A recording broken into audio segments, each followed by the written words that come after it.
हरे कृष्णा कृष्णा कृष्णा हरे हरे, हरे राम राम राम हरे हरे।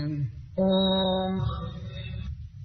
जब देखे कि कौन से किसी भी उपाय से अर्थात साम नीति से, भेद नीति से या युक्ति द्वारा, तत्वावबोध द्वारा अपने निर्बंध को नहीं छोड़ रहा है, देवकी का वध करने पर तुला हुआ है, तो भी बहुत गंभीर चिंता में पड़ गए और विचार करने लगे, क्या उपाय करूं कि देवकी के आसन्न मृत्यु टल जाए।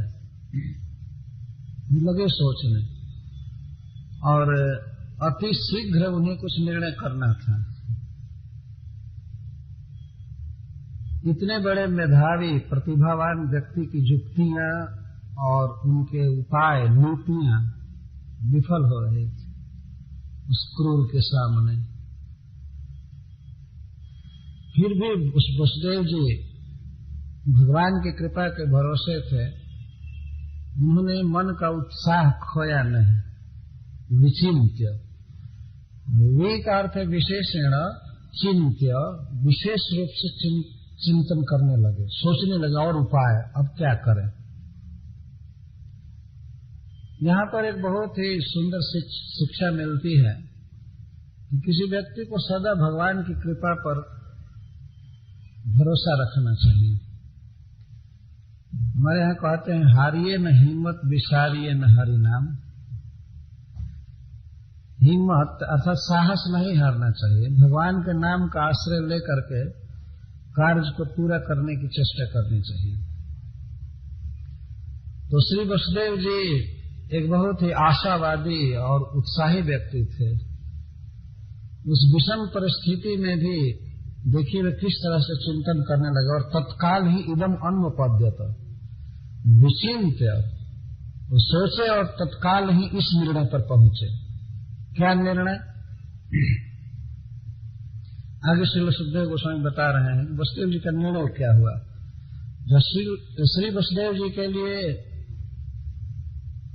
सुखदेव गोस्वामी कहते हैं आनक दुंदुभि। वसुदेव नाम भी दिया जा सकता था, लेकिन आनक दुंदुभि कहने का आशय है कि वसुदेव जी जन्म से ही एक महासफल व्यक्ति थे, सब तरह से सफल, जो चाहे वो हुआ, और आगे इन्हें भगवान के पिता होने का सौभाग्य प्राप्त हो करके ही रहेगा। यह आनक दुंदुभि शब्द बता रहा है, इनके साफल्य को सूचित कर रहा है।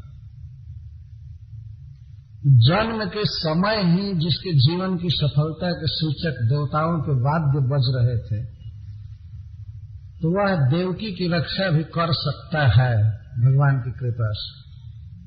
श्री सुखदेव गोस्वामी के कहने का यह आशय है, आनक दुंदुभि सफल व्यक्ति। तो तत्र इदम अन्वपद्यत, इस प्रकार से सोचने लगे। क्या सोच रहे हैं? मृत्युर्बुद्धिमता पोह्यो जावद बुद्धि बलोदयम, यद्यसौ न निवर्तेत नापराधोस्ति देहिनः। जावद बुद्धि बलोदयम, किसी व्यक्ति की जहां तक बुद्धि काम करे और जहां तक बल काम करे। बुद्धि का अर्थ है अंडरस्टैंडिंग, समझ, और बल का अर्थ है शारीरिक बल, धन आदि या सेना। जहां तक बुद्धि काम करे, जहां तक बुद्धि की पहुंच है, और जहां तक धन, शारीरिक बल या स्वजनों का बल आदि सैन्य बल काम करे, उस सीमा तक व्यक्ति का कर्तव्य है कि वह अपनी मृत्यु को रोके, अथवा दूसरे की मृत्यु हो रही हो तो उसकी मृत्यु को रोके। मृत्यु बुद्धिमता अपोह्य, यह बुद्धिमान का कर्तव्य है। श्री वसुदेव जी तत्काल ये बातें मन में सोचने लगे। जावत बुद्धि बलोदयम का अर्थ जहां तक बुद्धि और बल का उत्कर्ष हो वहां तक प्रयास करना चाहिए, और प्रयास करने के बाद भी किसी की रक्षा नहीं हो पाती है या अपनी रक्षा नहीं हो पाती है, तो देहधारी जीव के पक्ष में फिर अपराध नहीं माना जाता है। यदि कोई व्यक्ति अपनी रक्षा नहीं करता है बुद्धि और बल लगा करके या दूसरे की रक्षा नहीं करता है तो उस पर दोष लगता है, पाप लगता है, अपराध लगता है। लेकिन अपनी बुद्धि लगाया, बल लगाया, धन लगाया, फिर भी कोई नहीं बच पाया तो प्रयास करने वाले पर कोई अपराध नहीं लगता। जैसे मान लीजिए कोई स्वजन अपने गृह में बीमार हो जाए, अस्वस्थ हो जाए, तो जहां तक बुद्धि है, जहां तक बल है, धन है, उसकी चिकित्सा करानी चाहिए उसकी रक्षा के लिए। और संपूर्ण धन लगा करके या जैसे तैसे उसकी रक्षा नहीं हो पाई तो फिर प्रयास करने वाले का कोई दोष नहीं रहेगा। भगवान के दृष्टि में वह व्यक्ति निर्दोष रहेगा, इसने प्रयास किया। या कोई व्यक्ति हमसे रक्षा की अपेक्षा करता है, दीन है और चाहता है कि हमें रक्षा होनी चाहिए, तो ऐसे आश्रित शरणागत की रक्षा या अपने सबॉर्डिनेट की रक्षा, अपने अधीनस्थ, अपने पुत्र की, अपने स्त्री की, अपने मित्र की, अपने माता पिता की, या और भी कोई भी जो शरणागत व्यक्ति है उसकी रक्षा जहां तक बल काम करे या जहां तक बुद्धि का बल काम करे, जावत बुद्धि बलोदय, जहां तक बुद्धि का बल लगे या बुद्धि और बल लगे वहां तक रक्षा करनी चाहिए। तो एक प्रश्न होता है, क्या अब वसुदेव जी की और बुद्धि बाकी रह गई है लगाने के लिए? कंस के लिए उन्होंने सारा बल लगा दिया या बुद्धि लगा दिया देवकी को बचाने के लिए? नहीं लगाए हैं। इससे सिद्ध होता है वसुदेव जी के पास और भी बुद्धि है जिसका इस्तेमाल वे करेंगे और काम हो जाएगा, ऐसा देखेंगे। तो जहां तक बुद्धि काम करे, बल काम करे, तो यहां पर तो बल के काम करने का कोई प्रश्न ही नहीं था। कंस के सामने बल प्रयोग व्यर्थ होता है। इसलिए जावत बुद्धि बलोदयम बुद्धे बलस्य उदयम उत्कर्षम जावत तावत मृत्यु अपोह्य। जहां तक बुद्धि का उत्कर्ष काम करे वहां तक प्रयास करना चाहिए। वसुदेव जी के लिए तत्कालिक यही अर्थ है, देवकी को बचाना। ये सोच है। श्रील प्रभुपाद जी इस श्लोक पर बहुत ही सुंदर व्याख्यान दिए हैं, कैसेट में मैं सुना हूं। वो दूसरे की मृत्यु या अपनी मृत्यु सबको टालने के लिए कहते हैं प्रयास करना चाहिए। जैसे मान लीजिए हम लोग हैं तो भूख लगती है, नहीं खाएंगे तो मर जाएंगे कुछ दिन में, या बीमार होते हैं नहीं दवा लेंगे तो मर सकते हैं, ठंडा लगता है नहीं कपड़ा ओढ़ेंगे तो मर जाएंगे। तो हम लोग भी प्रतिदिन मृत्यु का प्रतिकार कर रहे हैं, हटा रहे हैं मृत्यु को। वस्त्र ओढ़ करके और भोजन करके, दवा लेकर के, जैसे तैसे हम शीत का निवारण करते हैं या उष्ण गर्मी का निवारण करते हैं, जैसे तैसे हम प्रतिकार कर रहे हैं मृत्यु का। मरना नहीं चाहते हैं और करना भी चाहिए, तो गलत तरीके से नहीं करना चाहिए। कंस जैसे उचित विधि से मृत्यु का प्रतिकार होना ही चाहिए, यह बुद्धिमान का कर्तव्य। बहुत दिन जीने की लालसा होनी चाहिए व्यक्ति को। आयुर्वेद में या वेद में यह मनोरथ किया गया है, किसी को जब कोई आशीर्वाद देता है तो आशीर्वाद देता है कि आप पूर्ण 100 वर्ष तक जीवित रहो, 100 वर्ष से अधिक जीवित रहो। हमारे यहाँ गांव में एक व्यक्ति बच्चों को आशीर्वाद दिया करते थे, बड़ा आश्चर्य होता था। जब कोई बच्चे प्रणाम करते थे तो वो कहते थे बूढ़ा होकर के मरो। हम लोगों को तो बड़ा खराब लगता था कि मरना शब्द आ रहा है आशीर्वाद में, लेकिन उसका तात्पर्य बहुत अच्छा था। रिपोर्ट अच्छा था कि युवावस्था में न मरो, 100 वर्ष का हो करके मरो, यह आशीर्वाद देते थे। 100 वर्ष जीवित रहो। तो जब दूसरे कोई व्यक्ति आशीर्वाद देता है 100 वर्ष जीने का, तो क्या हमारा कर्तव्य नहीं है कि हम प्रयास करें कि अधिक से अधिक दिन जिए, हमारे स्वजन जिए, हमारे आश्रित जिए, या सब लोग जिए। सर्वे भवन्तु सुखिनः सर्वे सन्तु निरामयाः सर्वे भद्राणि पश्यन्तु मां कश्चित् दुख भाग भवेत्। सभी सुख से जिए, किसी को रोग न हो, किसी को बुरा दिन न देखना पड़े, इस तरह का मनोरथ किया जाता है। तो रक्षा करनी चाहिए। यदि नहीं रक्षा करेंगे तो उपेक्षा दोष लगेगा और उसके चलते और अधोगति में जाना पड़ेगा। ध्यान रखिए कि यह वाक्य, यह श्लोक बता रहा है कि भूल करके भी आत्महत्या नहीं करनी चाहिए। इसके विपरीत अपनी रक्षा करनी चाहिए। दूसरे किसी तरीके से प्रकृति मार रही हो और कोई मार रहा हो तो अपनी जान बचानी चाहिए, दूसरे की जान बचानी चाहिए। पर कुछ ऐसे मूर्ख लोग हैं जो अपने आप को ही मार डालते हैं, चाहे विष के प्रयोग द्वारा या जैसे तैसे मार डालते। नहीं, मृत्यु अपोह्य, अपोह्य का अर्थ होता है जैसे अपोहनम, श्लोक गीता में भगवान बोले हैं, अपोह्य विनाश करना चाहिए, हटा देना चाहिए मृत्यु को, जहां तक बुद्धि काम करे, बल काम करे। ऐसे प्रयास करने वाले को दोष नहीं लगता है। लगा रहे हैं वसुदेव जी, क्या बुद्धि लगा रहे हैं कंस के प्रति, तो वो सोच है, यही निर्णय बोल रहे हैं। ये ध्यान रखना चाहिए कि कंस को सुनाकर नहीं बोल रहे हैं, स्वगतम आहा, वे स्वगत स्वयं ही मन में सोच रहे हैं कि प्रदाय मृत्यवे पुत्रान मोचये कृपणामिमाम सुता में यदि जायरन मृत्युर्वान म्रियेत चेत। सोच करके निर्णय कर रहे हैं, प्रदाय मृत्यवे पुत्रान, मृत्यु को पुत्र प्रदान करके, अर्थात जब पुत्र होंगे हायरन, पहला तो ये सोच रहे हैं यदि हमें पुत्र मिलेंगे तब मृत्यु स्वरूप कंस को पुत्रों को सौंप करके, मतलब कंस को देने की प्रतिज्ञा करके, और ईमान कृपणा मोचे, इसको छुड़ा लो, देवकी को बचा लो, देवकी के पुत्रों को प्रत्यर्पण करने की प्रतिज्ञा करके देवकी को मुक्त कर लो इस महासंकट से।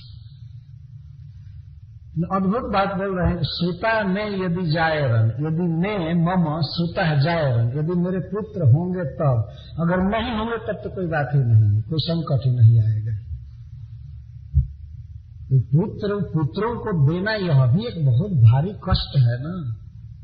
जन्म लेते ही बच्चों को दे देना उस राक्षस के हाथ में, यह भी एक बहुत कठिन काम है। तो वसुदेव जी सोच रहे हैं कि हो सकता है भगवान की कृपा से हमको कोई पुत्र ही न, इस जगत में कोई ठिकाना नहीं। लेकिन फिर सोच रहे हैं कि आकाशवाणी कह रही है और उधर भगवान भी कहे हैं। भगवान तो जन्म लेंगे ही, लेकिन सुता शब्द भगवान के लिए नहीं आया है, ध्यान रखना चाहिए। ये अन्य बच्चों के लिए बोल रहे हैं। सुता में यदि जायरन, यदि जन्म लेंगे, हो सकता है नहीं लें। श्री चक्रवर्ती पाद जी कहते हैं कि यदि नहीं लेंगे जन्म तब तो और अच्छा है, तब तो हमारी पत्नी भी बच जाएगी और पुत्र होंगे ही नहीं तो उनके मरने जीने का कोई प्रश्न ही नहीं रहेगा। यदि शब्द लगा रहे, हो सकता है न हो, और यदि हो गए पुत्र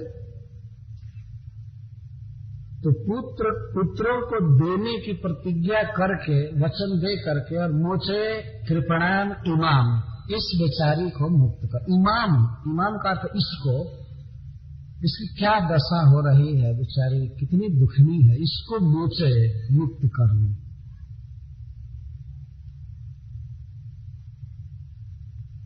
और एक और बात भी कह रहे हैं, मृत्युर्वान म्रियेत चेत, चेत का अर्थ यदि। वसुदेव जी सोच रहे हैं कि हो सकता है कि मेरे पुत्रों के होने के पहले ही यह मर जाए। कुछ भी हो सकता है, आदमी स्वस्थ है तब तक हार्ट अटैक हो जाता है, चाहे कोई दुर्घटना हो जाती है। तो संभावना कर रहे हैं हो सकता है कि हमारे पुत्र हों और पुत्रों के होने के पहले ही ये मर सकता है, और कदाचित नहीं मरा तो पुत्रों को सौंप दूंगा। तो पुत्र मरेंगे, देवकी तो बच जाएगी ना, देवकी नहीं बचेगी तो पुत्र होंगे ही कैसे। इसलिए जेने के न प्रकारेण देवकी को बचा लेना है, बस यही इनका निर्णय हो।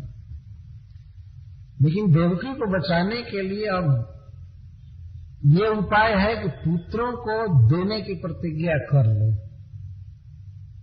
यही सोच रहे हैं। तो फिर मन में आता है, मान लीजिए कोई कहे कि अरे पत्नी को बचाने के लिए आप बच्चों को कैसे सौंप देंगे इस क्रूर को, राक्षस को। तो फिर वसुदेव जी सोचते हैं मन में, विपर्जया किन्न से गतिर्धातुर दुरत्या, क्या विपरीत नहीं हो सकता है? कंस मेरे पुत्रों को हो सकता है न मार पावे, जैसा आकाशवाणी में कहा है, हो सकता है मेरा पुत्र ही किसी अलौकिक शक्ति से उसको मार दे, हो सकता है। लेकिन एक बार मन में आ रहा है कि ठीक है, आपका 8वां पुत्र तो अलौकिक शक्ति रखता है, वो तो विष्णु होगा, लेकिन बेचारे ये 7 तो मारे जाएंगे ना। मान लीजिए मन में एक बात पूछ रही है, तो कहते नहीं हो सकता है, विपर्जय है किन्न से, क्या विपर्जय नहीं हो सकता है, उल्टा नहीं हो सकता है। कंस मारना चाहेगा हमारे पुत्र को, लेकिन हमारा पुत्र ही तत्काल बलवान बन करके जैसे तैसे हो सकता है कंस का ही वध कर।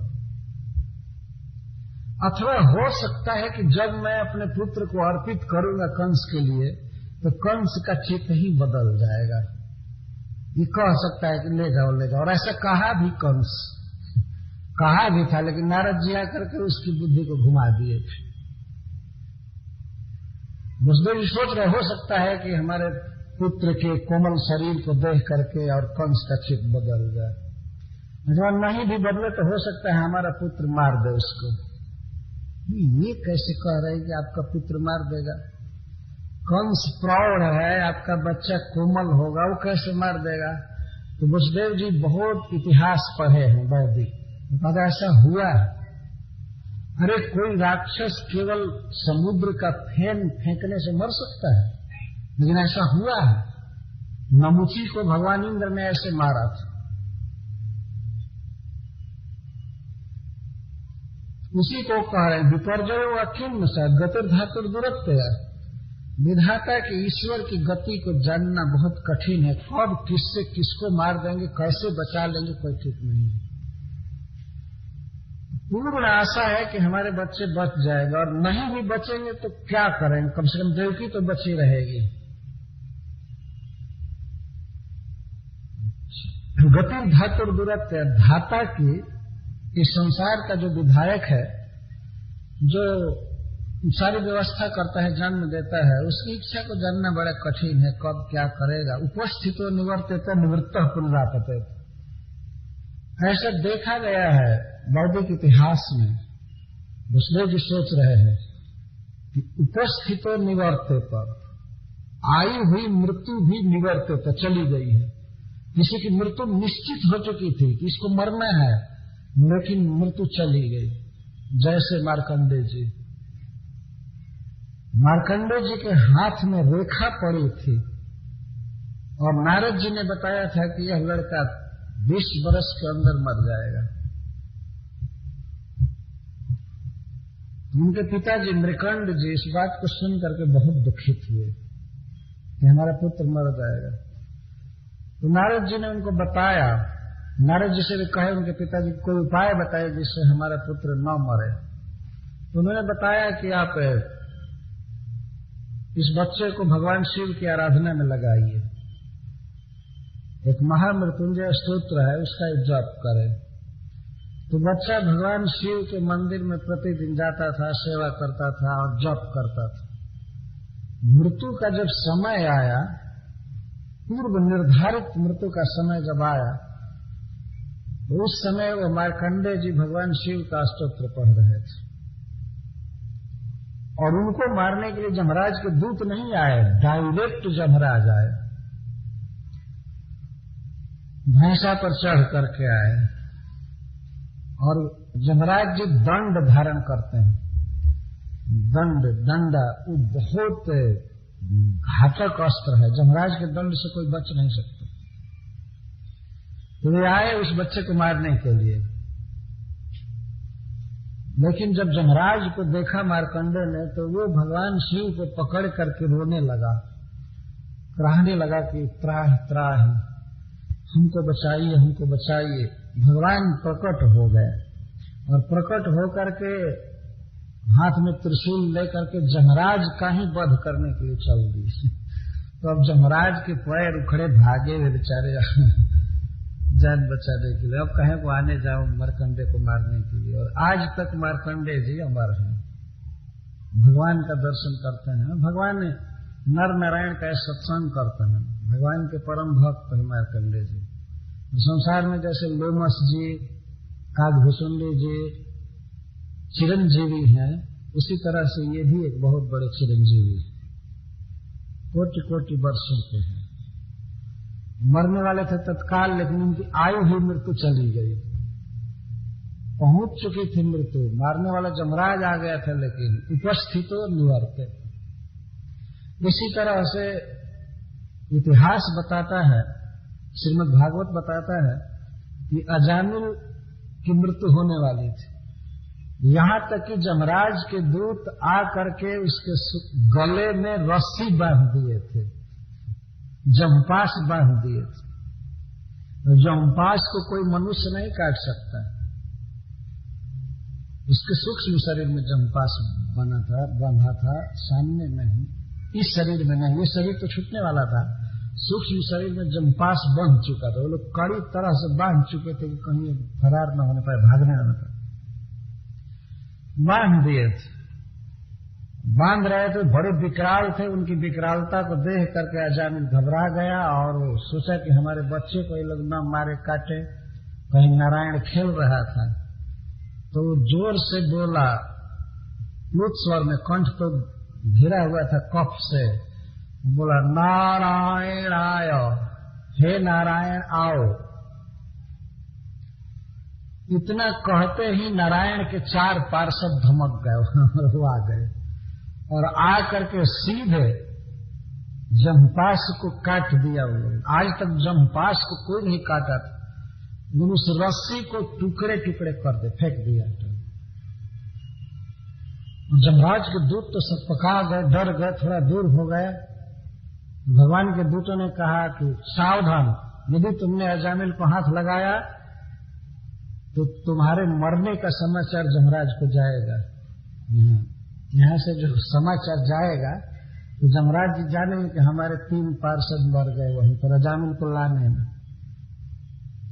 वो लोग तो हट गए, लगे पूछने आप लोग कौन हैं, देखने में इतना सुंदर है, इतना महान है, लेकिन काम इतना नीच कर रहे हैं, इस गुंडे का पक्ष ले रहे हैं, आप लोग ऐसा क्यों कर रहे हैं, इस पापी का पक्ष ले रहे हैं। जानते हैं हम लोग कौन हैं? हम लोग जमराज जी के आदमी हैं। बहुत बड़े व्यक्ति के आदमी हैं हम लोग, और यह काम हम लोग परंपरा से करते रहते हैं। पापियों को नरक में ले जाते हैं, उनको शुद्ध करते हैं, लेकिन आप लोगों का शरीर बता रहा है कि आप लोग बहुत महान हैं, पर ऐसे नीच काम क्यों कर रहे हैं, पापी का पक्ष क्यों ले रहे हैं? तब भगवान के दूतों ने उनसे पूछा कि यदि आप लोग धर्मराज के सेवक हैं तो धर्म का स्वरूप बता सकते हैं? वो लोग बताए, वो भी तो प्रवीण थे। वेद प्रहितो धर्म है, धर्म शब्द पर वेद स्वयं भी साक्षात, ऐसा उन्होंने कहा।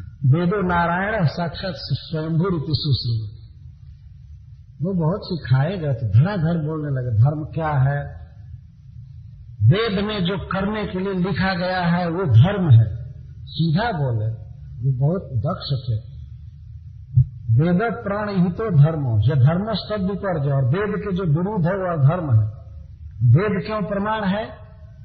मान लीजिए भगवान के पार्षद पूछे कि हम वेद को क्यों प्रमाण माने, तो ये कहते हैं अरे वेदो नारायण है साक्षात, वेद साक्षात नारायण है। तो वही तो नारायण का नाम बोला है, तो क्यों तंग कर रहे हो उसको? वेदो नारायण है साक्षात स्वयं गुरुति सुश्रमा।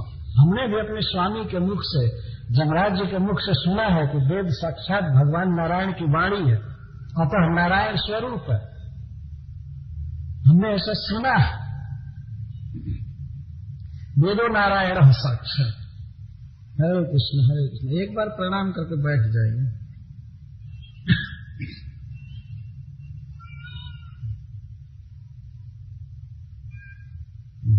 कथा के बीच में सीखना चाहिए।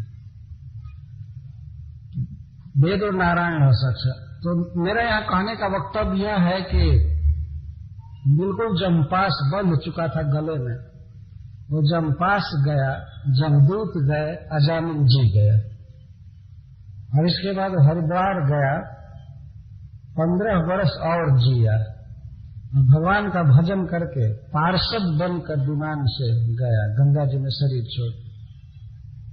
तो आई हुई मृत्यु चली गई थी। तो अभी मैं देख रहा हूं कि देवकी की मृत्यु बिल्कुल निकट है, आसन्न है, लेकिन भगवान की कृपा से बच सकती है। पर वसुदेव जी सोच रहे हैं कि बच सकती है। अच्छा, उपस्थितो निवर्ते तो निवृत्त पुनरापते, ठीक है, अब देवकी को तो बचा लेंगे, ये तो मान लीजिए हो जाए, लेकिन आप ये कैसे सोचते हैं कि पुत्रों के होने के पहले ही कंस मर सकता है, चाहे आपका पुत्र मार सकता है? तब कहते हैं निवृत्त पुनरापते। कि अभी इतिहास में देखा गया है कि बहुत दूर गई हुई मृत्यु भी आकर के मार देती। जिन लोगों की जिनकी मृत्यु न होने का निश्चय हो चुका था, जैसे हिरण्यकशिपु और नमुची इत्यादि। हिरण्यकशिपु निश्चिंत था कि वो मरेगा नहीं, और केवल वही निश्चिंत नहीं था, सारे देवता मान रहे थे कि अब मरेगा नहीं, कभी नहीं मरने वाला। ब्रह्मा जी से वर प्राप्त किया था। ब्रह्मा जी वर देने के लिए आए तो उसने मांग किया, आप कृपा कीजिए, क्या आप हमको वर देना चाहते हैं? यदि शब्द लगाया, यदि दास्य अभिमतान वरान में वरदर्श है, तो वस्तुभ्यो तद विशिष्ट भो मृत्युर्मा भूत किल प्रभु। आप एक बार दीजिए कि आपके द्वारा बनाई हुई किसी भी वस्तु से मेरी मृत्यु न हो। ये पहला वर मांगा था। वो जानता था कि विश्व में जितनी वस्तुएं हैं ब्रह्मा जी की बनाई हुई हैं, जितना भी राइफल है या बम है या विष है, धनुष, बाण, मुगदर, गदा, परशु, जो कुछ है ब्रह्मा जी का बनाया हुआ है। तो ब्रह्मा जी से कहलवाया और लिखवाया भी होगा, साइन लिया होगा। अब एक कहिए कि आपके द्वारा विनिर्मित किसी भी वस्तु से मेरा वध न हो। अब ब्रह्मा जी क्या करो? उन्होंने कहा ठीक है, मेरी किसी भी बनाई हुई वस्तु से आपकी मृत्यु नहीं होगी। ब्रह्मा जी तो जानते थे कि भगवान तो मेरे बनाए हुए हैं नहीं, अगर वे मार देंगे तो हमारा वर सुरक्षित रहेगा। और इस पर भी संतोष नहीं हुआ हिरण्यकशिपु को, इतना ही काफी था। लेकिन वो कहता और सुनिए। कभी कभी मैंने सुना है कि विमान दुर्घटना में व्यक्ति मर जाते हैं आकाश में। आप मुझे वर दीजिए कि आकाश में मेरी मृत्यु न हो। अरे कोई व्यक्ति मरेगा तो या तो भूतल पर या जल में या नभ में मरेगा, मांगा आकाश में मेरी मृत्यु न हो। ठीक है, जल में मेरी मृत्यु न हो और स्थल पर मेरी मृत्यु न हो। इतने पर भी संतोष नहीं हुआ तो मांगता है, तो सुना कि कुछ लोग रात में मर जाते हैं, कुछ दिन में मर जाते हैं, तो कहा कि आप हमको ये वर दीजिए कि रात में मेरी मृत्यु न हो और दिन में मेरी मृत्यु न हो। एक वर काफी था अमर होने के लिए, लेकिन फिर भी वर पर वर कन्फर्म पर कन्फर्म करता जा रहा है। ऐसे मेरी मृत्यु न हो न हो न हो, तो दिन में मृत्यु न हो, रात में न हो। और फिर कहा सुनिए, घर के भीतर मेरी मृत्यु न हो और घर के बाहर मेरी मृत्यु न हो। अरे जब ऊपर नीचे मांग ही चुका तो अब क्या मांगने की जरूरत। फिर सोचने लगा, अच्छा अभी विष्णु कुछ काल पहले पशु बन करके मेरे भाई का वध कर दिया, सुअर बन करके, बराह बन करके मेरे भाई हिरण्याक्ष का वध कर दिया। तो ये ध्यान में आ गया कि कहीं विष्णु फिर वही ट्रिक न करे। तो वो कहता है, ब्रह्मा जी हे देव आप ऐसी कृपा कीजिए, मुझको वर दीजिए किसी पशु से मेरी मृत्यु न हो, किसी पशु से मेरी मृत्यु न हो। अब विष्णु चाहे बाराह बने, चाहे गाय बने, भैंस बने, कुछ भी बने, हमारी मृत्यु नहीं होनी चाहिए। तो ब्रह्मा जी ने कहा ठीक है, किसी पशु से आपकी मृत्यु नहीं होगी। तो ऐसा भी सुना गया कोई मनुष्य के हाथ से मर गया है। पहले वो कहा कि देवताओं से मेरी मृत्यु न हो, इससे मेरी मृत्यु न हो, तो कहने में मनुष्य का नाम नहीं लिया। तो मनुष्य से बचने के लिए स्पेशल वर मांग रहा है। मनुष्य बहुत ट्रिक जानते हैं, वर्ल्ड ट्रेड सेंटर पर विमान पटक देते। देखिए बुद्धि, देवता लोग ऐसे कभी नहीं करते हैं, ये राक्षस लोग ऐसा करते हैं मनुष्य। तो कहा कि मनुष्य से मेरी मृत्यु न हो। ब्रह्मा जी ने कहा ठीक है। फिर उसको एक भय हुआ स्पेशल कि सुदर्शन चक्र बहुत घातक है और इंद्र का वज्र भी बड़ा घातक है। तो वर मांगा किसी भी अस्त्र शस्त्र से मेरी मृत्यु न हो, किसी भी अस्त्र शस्त्र से, किसी हथियार से। और फिर कहा किसी भी तरल पदार्थ से मेरी मृत्यु न हो, विष से या एसिड से, जैसे तैसे मेरी मृत्यु न हो। एकदम कंप्लीट हो गया। ब्रह्मा जी ने पूछा कि और कुछ कहना है? नहीं, अब तो ठीक हो गए। क्या ब्रह्मा जी बड़े चतुर है, उन्होंने कहा कि देखो जी, तुम जो वर मांगे हो ये बड़े दुर्लभ वर हैं।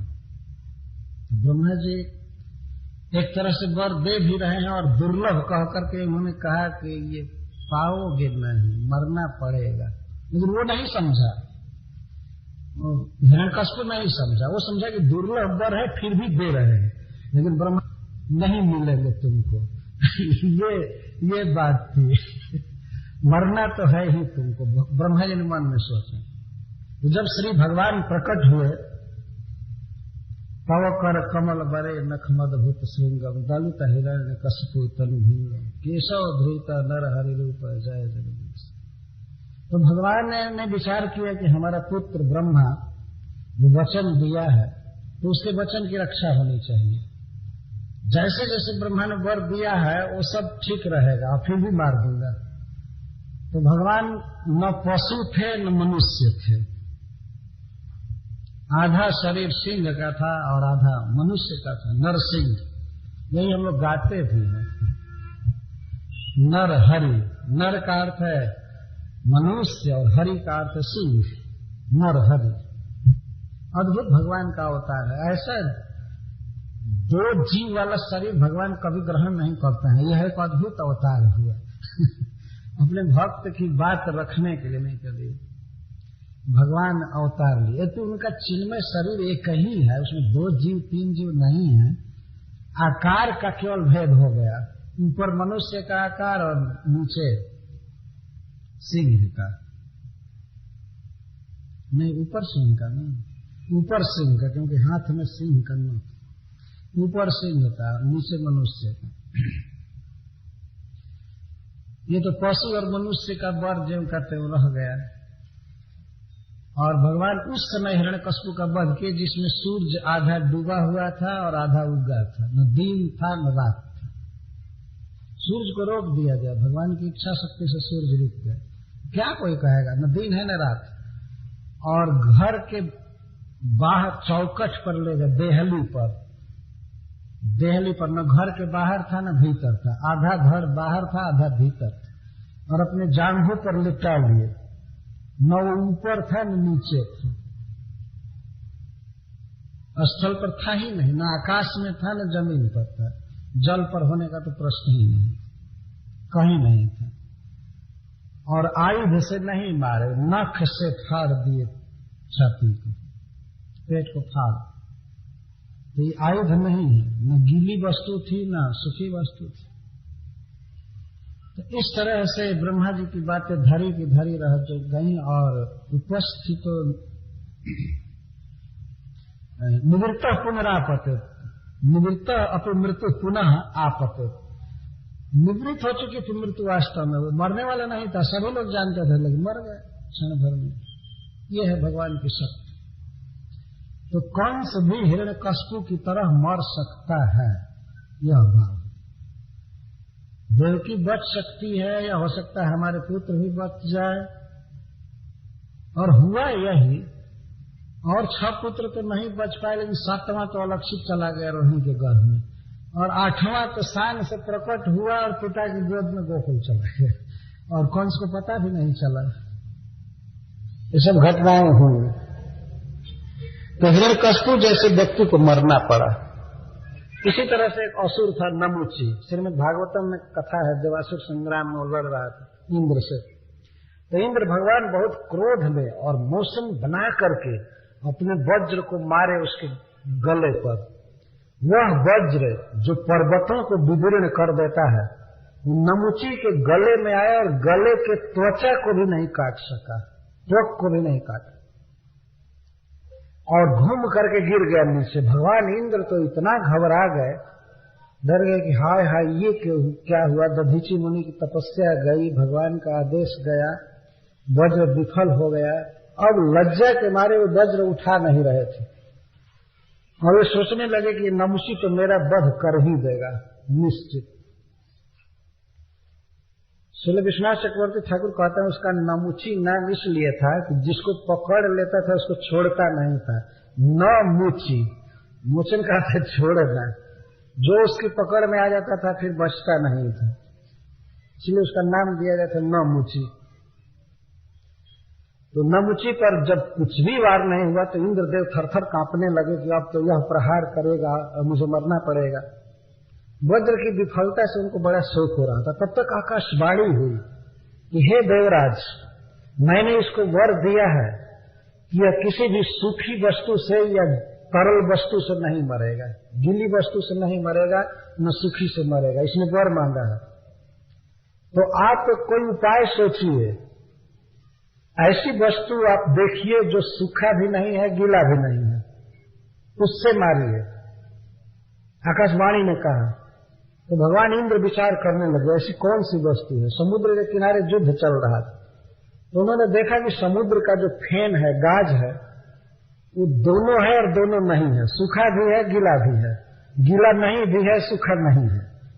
तो उन्होंने आजमाया, थोड़ा प्रयास किया और हाथ में फेन उठाया, समुद्र का ऐसे फेंक दिया और धड़ाम से गिर करके मर गया। जो वज्र से नहीं मरा वो समुद्र के फेन से मर गया।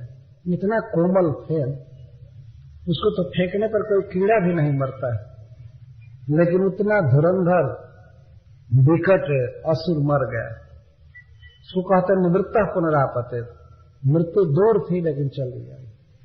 तो कुछ भी हो सकता है। वसुदेव जी ये सोच रहे हैं, देवकी को बचा लेना है, आगे हो सकता है हमारा पुत्र कंस का वध कर दे या कंस मर जाए, या जैसे भी हो, जो भी आगे होगा देखा जाएगा, लेकिन इस समय देवकी को बचाना। तो कैसे आई हुई मृत्यु चली जाती है और गई हुई मृत्यु आ जाती है, इसको एक दृष्टांत द्वारा अपने मन में सोच रहे हैं। अग्नेर जथा दारु विजोग जो गयो हो, अदृष्ट तोन्यन्न निमित्तमस्ति, एवं हि जंतोरपि दुर्विभाव्यः शरीर संजोग विजोग हेतु। जैसे किसी घर में आग लगती है या जंगल में, वन में आग लगती है, तो कोई निश्चित नहीं रहता है कि कौन वृक्ष जलेगा और कौन बचा रहेगा। कभी कभी पास का वृक्ष बच जाता है, दूर का वृक्ष जल जाता है, ऐसा देखा गया है। तो अदृष्ट के अलावा, दैव की इच्छा के अलावा वृक्षों का जलना या बचना दूसरे किसी कारण से संभव नहीं है। वैसे होता है जैसे मान लीजिए कहीं आग लगी है जंगल में और उस समय पूर्वी हवा चल रही है, पूरब से हवा पश्चिम जा रही है, तो आग पश्चिम की तरफ बढ़ती जाती है। लेकिन अकस्मात यदि पश्चिमी वायु बहे, पश्चिमी हवा चलना चालू हो जाए, तो जहां तक आग पहुंचे वहां रुक जाएगी और यहां से आग फिर बढ़ेगी और हो सकता है कि बहुत दूर के पूर्व के वृक्षों को जलाना चालू कर दे। ऐसे देखा गया है। तो दैव की इच्छा का कोई पता नहीं है। तो अग्नि का जैसे दारू के साथ, लकड़ी के साथ संजोग और विजोग दैव की इच्छा पर ही निर्भर करता है। कोई ठीक नहीं कब कहाँ आग लग जाएगी, कब कौन घर जल जाएगा, बच जाए, कोई ठीक नहीं रहता। ये सब दैव की इच्छा पर निर्भर है। सब देख ही रहे हैं, सब जगह आग से बचने के लिए प्रयास किया जाता है। फायर विभाग,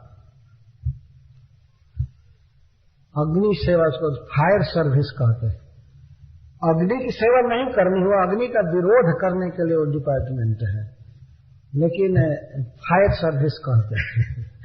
कहीं आग लग जाती है तो अग्निशामक, अग्नि को बुझाने के लिए सब यंत्र रखे जाते हैं। लेकिन अग्नि कैसे लग जाती है, आग कैसे लग जाती है, कोई ठीक नहीं रहता है। कहीं लग सकती है, कहीं बच सकता है, कोई कहीं जल सकता है। तो इसी तरह से कोई ठीक नहीं है कि कब कहाँ मर जाएगा। कोई गर्भ में मर जाता है, कोई जन्म लेकर मर जाता है, कोई ट्रेन दुर्घटना में, कोई रोड दुर्घटना में, कोई कहीं कोई ठीक नहीं है। सारा प्लान वास्तव में ईश्वर के द्वारा आ रहा है। कौन कितना दिन जिएगा, कब मरेगा, कब जिएगा, कब क्या खाएगा, कब क्या पिएगा, कोई ठीक नहीं रहता। ये दृष्टांत देकर कह रहे हैं। तो इस तरह से विचार करके एवं विमृश्यतम पापम, इस प्रकार से उन्होंने विचार किया कि ठीक है, मैं पुत्र देने की प्रतिज्ञा कर लूं। जावदात्म निदर्शन, जहां तक अपने ज्ञान काम किया वसुदेव जी ये सोच करके और उसको अपनी प्रसन्नता दिखाने लगे। जैसे वसुदेव जी को ऐसा लग रहा था कि मन में इनको कोई दुख नहीं है, चाहे देवकी जिए और चाहे मर जाए। यह नीति है वास्तव में। एवं विमृश्यतम पापम जावदात्म निदर्शनम दर्शय मास वै सौरी बहुमानपुर सरम। कंस का बहुत आदर किए, बहुत प्रशंसा किए। वसुदेव जी कहने लगे, कंस जी, सबसे पहले मैं आपको धन्यवाद देना चाहता हूं कि आप देवकी का वध करने के लिए उद्यत हो करके भी मेरी बात सुन रहे हैं। आप बहुत महान हैं, धन्य हैं। आप इतने धैर्य रखे, अभी इसका मस्तक काट नहीं दिए, वास्तव में यह है आपका बड़प्पन है। इतने धैर्य रखना और सुनना। आप यदि महान नहीं होते तो हमारी बात नहीं सुने होती। वो तो और सुनने लगा। ठीक है, और ये प्रशंसा किए। इसको ये शंका नहीं होनी चाहिए कि यह देवकी को बचाने पर पड़ा हुआ है। कंस को यह समझ में आना चाहिए था कि बेचारा मुझे पाप से बचाना चाहता है और मेरे हित के लिए ज्यादा चिंता कर रहा है। यह वसुदेव जी को नाटक करना था। वहां ऐसे बोलना था कि कंस को विश्वास हो कि मेरी भलाई चाहता है, यह देवकी मरे या जिए इस पर कोई इसकी चिंता नहीं, ये कहना चाहता था। इसीलिए प्रसन्न बदनाम भोजन, प्रसन्न बदनाम भोजन। वसुदेव जी का मुख तो ऐसे ही परम सुंदर है, जो भगवान के पिता हैं तो भगवान जैसे ही सुंदर हैं। और भी वे मुस्कुराहट अपने चेहरे पर लाए तो उनका मुख कमल और खिल गया, अम्भोज की तरह, कमल की तरह खिल गया सुंदर मुख, और ऊपर से हंसने लगे। लगता था कि देवकी के मरने जीने की इनको कोई चिंता नहीं है। लेकिन कंस पर वे हंस रहे थे, ये दिखा रहे थे कि कंस जी, एक बिल्कुल सरल बात के लिए आप इतनी चिंता कर रहे हैं। तो हंसते हुए कहे तो कंस को विश्वास होने लगा कि अवश्य मेरी भलाई का की चिंता कर रहे हैं, अपने पत्नी की जान बचाने की इनको चिंता नहीं है। किसी विषम परिस्थिति में मनुष्य को ऐसे आचरण करना चाहिए। हृदय में दुख है लेकिन दुख को छिपा लिए और हंसने लगे, प्रसन्न हो गए। वो दशा देवकी की थी, वहां प्रसन्न नहीं होने का मौका था, लेकिन उस राक्षस को प्रसन्न करने के लिए, समझाने के लिए वे बाहरी प्रसन्नता किए, अपने चेहरे को प्रसन्न किया और हंसते हुए कहे। उन्होंने कहा कि मैं आपसे एक बात पूछूं। कंस ने कहा कि क्या कभी ऐसा अवसर आया है कि मैं आपको कुछ पूछने का अवसर नहीं दिया हूं? पूछिए। वसुदेव जी को बहुत आश्वासन हुआ। तो वे कहते हैं, न यस्यास्ते भयम सौम्य जद्वागाह शरीरिणी, जैसा अशरीरिणी वाक आह, कुछ पाठ भेद भी है। जैसा अशरीरिणी वाक बोलने वाला दिखाई नहीं दिया, अर्थात आकाशवाणी ने जैसा कहा है उसके अनुसार अस्याह ते भयम न, इस देवकी से आपको भय नहीं है ना? ये देवकी आपका वध नहीं करेगी ना? देवकी से तो आपको भय है नहीं। लोग हाँ ठीक कहते, देवकी से भय नहीं है, देवकी के पुत्रों से भय है।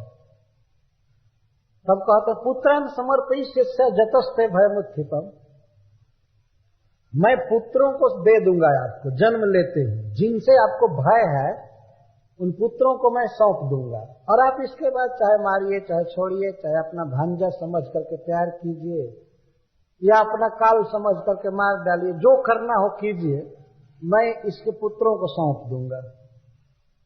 जब इससे भय नहीं है तब मैं कह रहा हूं।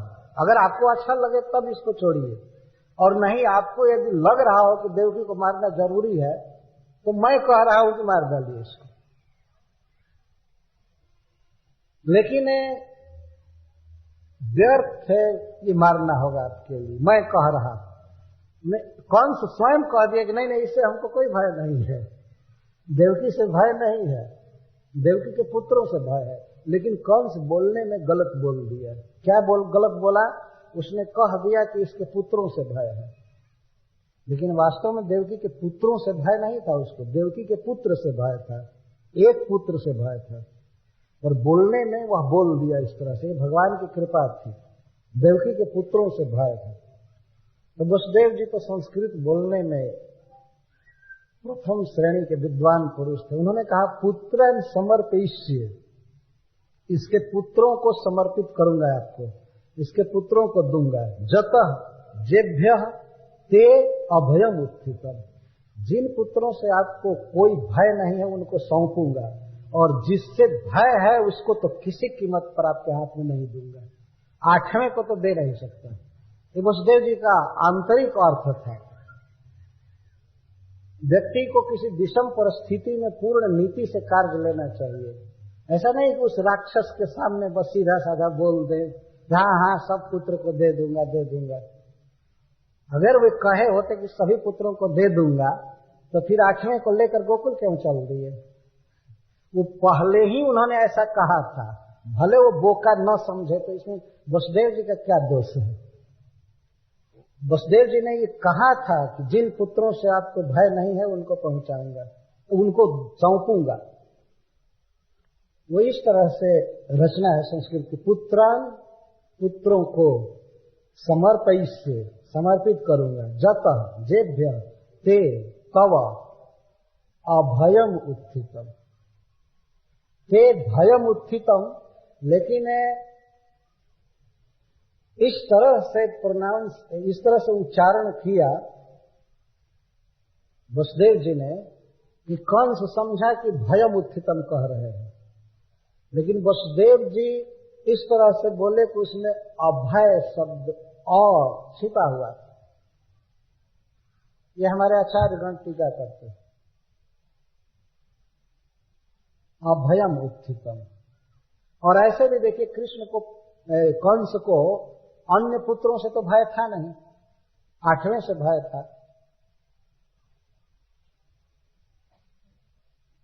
आठवें से भय था ना, तो पुत्रा ने कह रहे हैं, डायरेक्ट आंख में धूल झोंक रहे हैं वसुदेव जी कहते पुत्रों को सौंपूंगा। क्या जरूरत है पुत्रों को सौंपने की? कहते कि पुत्रम समर्पयिष्ये जतस्ते भयम उत्थितम, जिस पुत्र से आपको भय है उस 8वें पुत्र को सौंप दूंगा, और बाकी को सौंपने की कोई जरूरत नहीं है। यदि आप कहे तो सबको सौंप दूंगा, लेकिन कहने का इनका आशय ये था कि आप एक पुत्र से भय कर रहे हैं ना, मैं सौंप दूंगा उनको भी जिनको भय नहीं है। अथवा पुत्रन समर्पयिष्ये जतस्ते भयमुत्थितम, एक और संस्कृत ग्रामर की विधि से इसका अर्थ किया जाता है कि जिन पुत्रों का अतिक्रमण करके, मतलब 7 को छोड़ करके आपको 8वें से भय है, उन पुत्रों को सौंप दूंगा। और जिसे भय है उसको सौंपूंगा कि नहीं सौंपूंगा इस विषय में चुप है। जतस्ते भयमुत, जतः शब्द का अर्थ जस्मात भी होता है या जेभ्य, जिन पुत्रों का अतिक्रमण करके आपको 8वें से भय है, तो जिनका अतिक्रमण करके आपको भय है उन पुत्रों को सौंप दूंगा। और 8वें को सौंपेंगे कि नहीं इस विषय में चुप। उसको क्यों सौंपेंगे? भगवान को इस राक्षस के हाथ में क्यों देंगे? और मान लीजिए वसुदेव जी यदि भगवान कृष्ण को कंस को सौंप देते तो भगवान ऐसे खतरनाक बाप का पुत्र क्यों बनेंगे? जो ऐसे राक्षस को दे सकता है तो भगवान और पिता नहीं चुन लेंगे? ऐसे नलायक का पुत्र क्यों बनेंगे? जिसके हृदय में स्नेह का समुद्र लहरा रहा है भगवान के प्रति, अद्भुत वात्सल्य है, उसका पुत्र बन रहे हैं ना। तो वसुदेव जी कैसे कह सकते थे कि मैं 8वें पुत्र को सौंप दूंगा? ऐसा कभी हो नहीं सकता। बोलने में बहुत प्रवीण थे, इसलिए वे बोले कि जिन पुत्रों से आपको कोई भय नहीं है उनको सौंप दूंगा, और जिससे भय है उसको तो गोकुल पहुंचा करके रहूंगा। जो भी मन में सोच रहे हैं उसको नहीं सौंपूंगा। तो कंस से फिर भी ये पूछे, ठीक है मैं तो आपसे कहा हूं, लेकिन आप बताइए कंस जी, मुझ पर आप विश्वास करते हैं? तो कंस कहता देखिए आप हमको ज्ञान दिए, कुछ भी कहे वो बात हमें समझ में बिल्कुल नहीं आई, लेकिन मुझे विश्वास है कि चाहे सूरज अपनी गर्मी छोड़ दे, बर्फ जैसा ठंडा हो जाए, चंद्रमा गर्म हो जाए, हिमालय अपने स्थान से हट जाए, समुद्र सूख जाए, लेकिन आप अपने वचन से नहीं डिगेंगे, इतना मुझे विश्वास। इस तरह से वो कहा, मुझे आप पर विश्वास है। ये है, ये थी वसुदेव जी की व्यवहारिक कुशलता। उनके ज्ञान से वो प्रभावित नहीं हुआ, उनके आचरण से वो प्रभावित था कंस, और कहा ठीक है छोड़ देता है। देवकी को छोड़ दिया। हरे कृष्णा कृष्णा कृष्णा हरे राम हरे राम। स्वसुर बधा विवृत्ते कंसस्तद वाक्य सारवित, तस्य वाक्यस्य सारवित। वसुदेव जी के वाक्य का सार वो जानता था। वाक्य का सार क्या है? सत्यत्व, सत्य ही वाणी का सार है। वो जानता था कि वसुदेव झूठ नहीं बोलते, और वास्तव में वसुदेव जी झूठ नहीं बोले। एक बार हमसे, और वसुदेव जी का जब 8वां पुत्र हुआ तो उसे कंस को न देकर के वे नंद बाबा के यहाँ क्यों ले गए? क्यों ऐसा किया? आखिर झूठ बोले कि नहीं? नहीं, झूठ नहीं बोले। वो जो कहे थे वही किए। और दूसरी बात यह है कि भगवान जो कहेंगे वो करेंगे कि अपने मन का करेंगे? भगवान ने कहा कि यदि कंसा विभेषी तुम तरहीने गोकुलम नया। हे पिताजी, आप यदि कंस से बहुत डरते हैं मेरे लिए तो मुझे गोकुल में छिपा दीजिए, मुझे पहुंचा दीजिए गोकुल में, मैं वहां सेफ रहूंगा, कुशल रहूंगा। और वसुदेव जी ये नहीं कहे कि जब आपकी कृपा से हथकड़ी बेड़ी खुल गए, सब कुछ हो गया, तो आप क्यों नहीं चले जाते हैं? ऐसा वो नहीं कहे। तो अपने पुत्र को गोद में ले करके और चोर की तरह छिपा करके ले गए गोकुल। मान लीजिए कोई लाख वचन दिया हो किसी को, ये करना है, वो करना है, वो करना है, ऐसे करना है, इसे स्नेह करना है, प्रेम करना है, जैसे अर्जुन। अर्जुन अपने स्वजनों को नहीं मार रहे थे, भगवान ने कहा मैं कहता हूँ मारो, तो उन्होंने कहा ठीक है, करिष्ये वचनम तव। यही सत्य है, भगवान की आज्ञा का पालन करना यही सत्य है। मन तो स्वयं झूठा है, शरीर झूठा, निर्णय सत्य हो नहीं सकता। तो वसुदेव जी ने जो किया वो सत्य किया, भगवत आदेश का पालन किया। और पहली बात तो यह है कि उन्होंने यही कहा था, ऐसा ही कहा था। कभी भी उन्होंने प्रतिज्ञा नहीं किया था कि 8वें पुत्र को सौंप दूंगा। पर कंस नहीं समझा तो क्या किया जाए। हरीश्वरी जी कहते हैं कोई ऐसा विषम संकट हो कि आप बिल्कुल सत्य बोलिए, एज इट इज बोलिए, तो खतरा होने वाला है, और असत्य बोलेंगे तो असत्य बोलने का पाप लगेगा। इसलिए वाक्य को ऐसा बोलना चाहिए कि उसके दो अर्थ हों। एक अर्थ से वो समझने वाला अपने पर्पस को समझे और दूसरे अर्थ से हमारे सत्य की रक्षा हो जाए। वसुदेव जी इस विषय में बहुत प्रबल व्यक्ति हैं। हम बार बार इस बात को कह रहे हैं कि आप इसी से समझ सकते हैं कि वह व्यक्ति कितना बड़ा विद्वान, कितना होनहार होगा, जिसके प्रेम के वश में भगवान पुत्र बनने के लिए तैयार है। भगवान कृष्ण से जब पूछा जाता था आपका नाम क्या है, तो भगवान कहते थे वदंती वासुदेवेति वसुदेव सुतो ही माम, मैं वसुदेव जी का पुत्र हूं, इसीलिए लोग मुझे वासुदेव कहते हैं। भगवान यही नाम बताते हैं सर्वत्र। आज भी हम लोग देखते हैं कि आप कहीं फॉर्म भरिए, पासपोर्ट बनाइए या कोई काम कीजिए, तो सबसे पहले पूछा जाता है तुम्हारे पिता का नाम क्या है। तो भगवान का भी परिचय पूछा जाता है तो ये पूछा जाता है तुम्हारे पिता का क्या नाम है। तो भगवान बताते हैं वसुदेव, बड़े गर्व के साथ। वास्तव में अपने पिता का नाम जब भगवान बताते हैं तो उनको बड़ा गर्व होता है कि हमारे पिता इतना महान है, इतना शुद्ध है। तो जिस व्यक्ति को भगवान के पिता श्री बनने का सौभाग्य प्राप्त हुआ, वह बोलने में कितना कुशल होगा, कितना महान होगा, ये तो हमारा मन सोच भी नहीं सकता, कल्पना नहीं कर सकता। इस तरह वसुदेव जी ने कहा तो ससुर बधात निवृत्ते, कंस अपने बहन के वध से निवृत्त हो गए। सब लोग मथुरा के राजपथ पर एक तमाशा देख रहे थे। जब देवकी की चोटी छोड़ा होगा, तलवार को म्यान में रखा होगा, तब सब लोग कहे होंगे जय हो महाराज कंस की जय हो, जय परम दयालु राजा की जय, कितना दयावान है। और वसुदेव जी कहने लगे, वसुदेव जी तुरंत प्रशंसा चालू की, ओहो विश्व के इतिहास में यह पहली घटना हुई होगी कि कोई व्यक्ति अपने शत्रु की मां को छोड़ दिया हो बिना मारे। धन्य है आप जैसा दयालु, भगवान जथा दयालु इस संसार में कोई नहीं होगा। जथा दयालु में जथा अदयालु वो संधि करके बोल रहे थे। जथा और दयालु, तो वो समझ रहा था कि ये कह रहे हैं कि मेरे जैसा दयालु इस जगत में कोई नहीं है। वसुदेव जी कहते आपके जैसा अदयालु इस जगत में कोई नहीं। उसको समझाने के लिए से बोल रहे थे, तो वो समझा कि बड़ी प्रशंसा कर रहे हैं। और इसलिए वसुदेव जी प्रशंसा किए। वसुदेव की तम कृत प्रशस्त प्रावसद गृहम, वसुदेव जी प्रशंसा कर रहे थे। नहीं तो हो सकता था 1 मिनट के बाद फिर बदल जाता है, कहा नहीं नहीं नहीं तुम पर विश्वास नहीं है, मैं मारूंगा देवकी को। हो सकता था उसका चित्त बदल जाए, इतना खल था। इसीलिए वसुदेव जी प्रशंसा कर रहे थे। धन्य है आप, धन्य। एक बार देवकी के वध का निर्णय करके भी, हाथ में खड्ग ले करके भी आप बदल गए, आपका चित्त बहुत महान है, धन्य है। जिसे कि आगे मारने की इच्छा भी हो तो वसुदेव जी की प्रशंसा के कारण वो न मार पाए। यह नीति थी वसुदेव जी की। धन्य है। शत्रु की जननी को कोई छोड़ेगा? बताइए, इसके पुत्र से आपकी मृत्यु लिखी हुई है, वही देवता बोल रहे हैं, इतना सत्यवादी देवता, और फिर भी आप इसको नहीं मारे हो।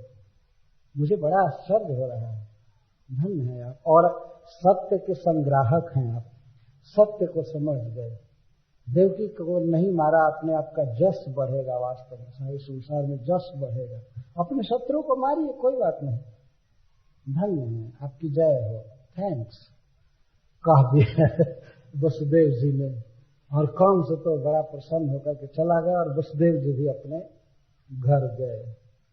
विवाह के बाद विदा हुए थे। आज बेचारी पर इतना संकट आया, लेकिन खुशी खुशी जो कुछ भी हुआ, लेकिन अंत भला तो सब भला। देवकी को लेकर के वसुदेव जी गए। अब श्री सुखदेव गोस्वामी कथांतर कर रहे हैं। अथ कालौपावृत्ते देवकी सर्वदेवता पुत्रान् प्रसुषुवे चाष्टौ कन्यां चैवानुवत्सरम्। अथ मंगल्ये। श्री सुखदेव गोस्वामी खुशी में कह रहा हो, अथ मंगल हुआ, बहुत बड़ा संकट टल गया। तब समय आने पर, काले उपावृत्ते, समय बीतने पर देवकी ने 8 वर्ष में 8 संतान को उत्पन्न किया, प्रत्येक वर्ष एक एक पुत्र। क्योंकि वसुदेव जी और देवकी इस प्रतीक्षा में थे कि भगवान हमारा पुत्र बने, वे आवे जल्दी से जल्दी, हम उनका मुख देखना चाहते हैं। इसीलिए प्रत्येक वर्ष एक संतान उत्पन्न किए और अंत में एक कन्या सुभद्रा। इस सबके जन्म की एक बार कथा कहकर के सुखदेव गोस्वामी बारी बारी से जन्म की कथा कहेंगे। देवकी ने 8 पुत्रों को जन्म दिया। 8वें पुत्र स्वयं भगवान, 7वें श्री बलराम जी, जो गर्भ में रहे थे लेकिन जन्म नहीं हुआ, जन्म रोहिणी से हुआ। तो 7वें पुत्र के विषय में मथुरा में या इधर उधर छपा था कि वो 7वां गर्भ गायब हो गया, कंस ने तंत्र द्वारा उड़ा दिया, किसी तांत्रिक द्वारा। लेकिन 6 को तो मारा वो, उसकी कथा इस प्रकार से है। जब प्रथम पुत्र हुआ, कीर्तिमंतम प्रथमजम कंसाया नक दुंदुभि अर्पया मास कृष्ण सो नृतादति विह्वला। जब पहला पुत्र हुआ वसुदेव जी को, घर पर हुआ, अपने घर में, अभी वो कारागृह में नहीं थे। जब पुत्र हुआ तो पुत्र का नाम वैसे तत्काल नहीं रखा जाता है, लेकिन फिर भी पूर्व जन्म की कथा से और जैसे तैसे गणकों ने नाम रख दिया होगा कीर्तिमान। छोटा बच्चा अभी जन्म लिया और उसकी नाल भी नहीं काटी गई थी, और श्री वसुदेव जी अपने गोद में लेकर के कंस को देने के लिए आए। क्योंकि सो सह अनृताद अति विह्वला, वे असत्य बोलने से बहुत घबराते थे, झूठ नहीं बोल सकते। कहा था उन्होंने अर्पित करने के लिए, तो लेकर के आए। प्रश्न होता है, अरे कैसे पुत्र को ले गए? पत्नी को बचाने के लिए उतना ज्ञान दिए, उतना प्रयास किया, और बच्चे को बचाने के लिए कुछ नहीं उपाय कर सकते थे? इतने कोमल शरीर वाले बच्चे को उस राक्षस के हाथ में देने के लिए ले जा रहे थे। तो सुखदेव गोस्वामी कहते हैं, अर्पया मास कृष्ण, बड़े कष्ट से अर्पित कर रहे हैं। मन में प्रसन्नता नहीं थी, बहुत कष्ट था, बच्चे का मुख देख रहे थे बार बार, और फिर भी क्या करें, उन्होंने कहा था अर्पित करने के लिए, इसलिए। तो इस पर मानो परीक्षित महाराज पूछते हैं सुखदेव गोस्वामी से, अरे वसुदेव जी कैसे सह लिए पुत्र का मरण? वो तो ले जाएंगे तो मारेगा, इसको कैसे सह लिए, कैसे सह लिए? अपने आंखों के सामने पुत्र का मरण कैसे सहेंगे? तो श्री सुखदेव गोस्वामी कहते हैं, किम दुस्सहम न साधुना, जो सत्य प्रतिज्ञ हैं, सत्य संध हैं, वे क्या नहीं सह सकते हैं? सत्य की रक्षा के लिए पुत्र के मरण का दुख भी वे सह सकते हैं।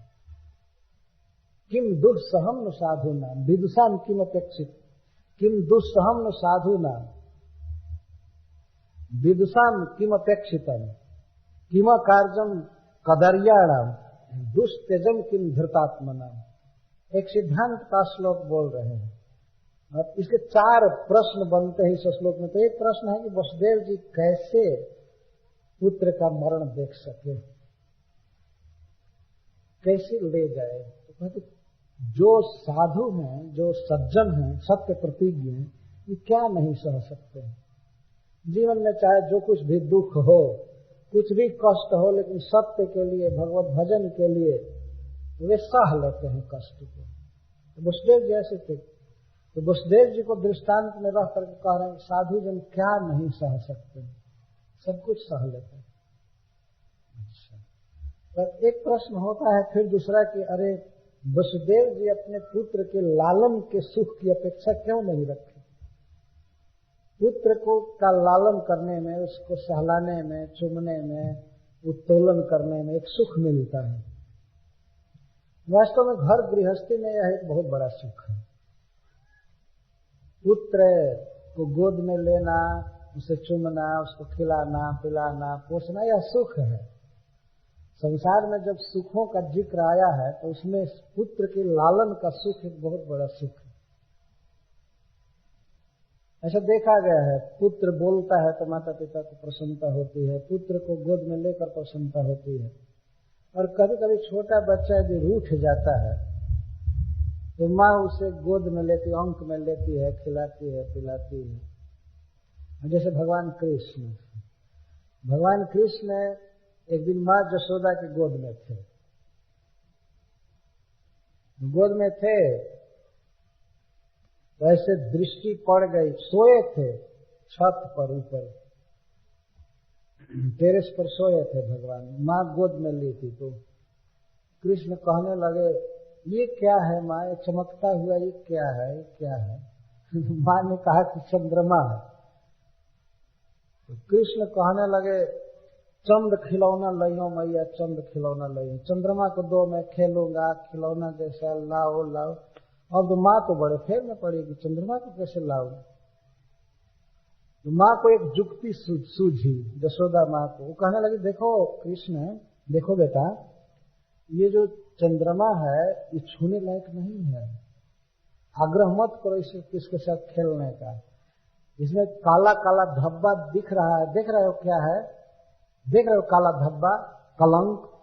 तो कृष्ण कहते हाँ, जानते हो क्या है। कृष्ण कहते नहीं। तो माँ ने कहा अरे वो विष है, वो जहर है, विष है।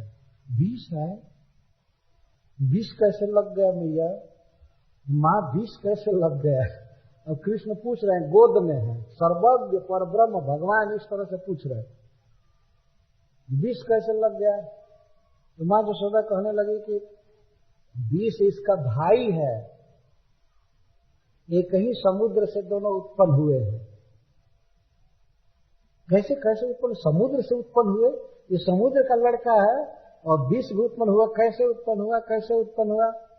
तो माँ कहने लगी कि एक बार देवताओं ने और दैत्यों ने मिल करके समुद्र मंथन किया था, क्षीर समुद्र, एक दूध का समुद्र है, उसको मथा था देवताओं ने और दानवों ने, तो उससे चंद्रमा निकला था, विष निकला था।